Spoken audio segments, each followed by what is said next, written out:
शिवारातील चणकापूर उजव्या कालव्याला कॉन्क्रीट अस्तरीकरणाला गावकऱ्यांचा विरोध। वरवंटी शिवारातील चणकापूर उजव्या कालव्याच्या कॉन्क्रीटीकरणाच्या कामाला विरोध दर्शवण्यात आला आहे। ग्रामस्थांनी जिल्हाधिकारी कार्यालय देवळा, तहसीलदार डॉक्टर मिलिंद कुलकर्णी देवळा, पीआय सार्थक नेते यांना निवेदन देऊन काम थांबवण्याची मागणी केली आहे। ग्रामस्थांच्या म्हणण्यानुसार कालव्याचे कॉन्क्रीटीकरण झाल्यास पाणी जमिनीत मुरणार नाही आणि त्यामुळे परिसरात शेती कोरडवाहू होऊन धोका निर्माण होईल। सध्या या कालव्याच्या पाण्यावरच बागायती शेती अवलंबून असून त्यातूनच शेतकऱ्यांचा उदरनिर्वाह चालतो। त्यामुळे हा प्रकल्प शेतकऱ्यांसाठी घातक ठरणार असल्याची भावना व्यक्त करण्यात आली आहे।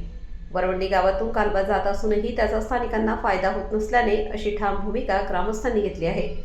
आधीच्या शेतकरी शासकीय धोरणे, बाजारभावातील चढ-उतार आणि निसर्गाच्या अनिश्चिततेमुळे अडचणीत असताना कालव्याचे कॉन्क्रीटीकरण करून हक्काचे पाणी हिरावून घेण्याचा प्रयत्न सहन केला जाणार नाही असा इशारा निवेदनात देण्यात आला आहे।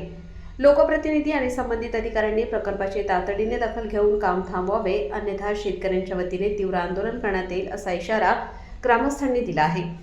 वृत्तसंकलन समाधान केदारे, कार्यकारी संपादक देवळा।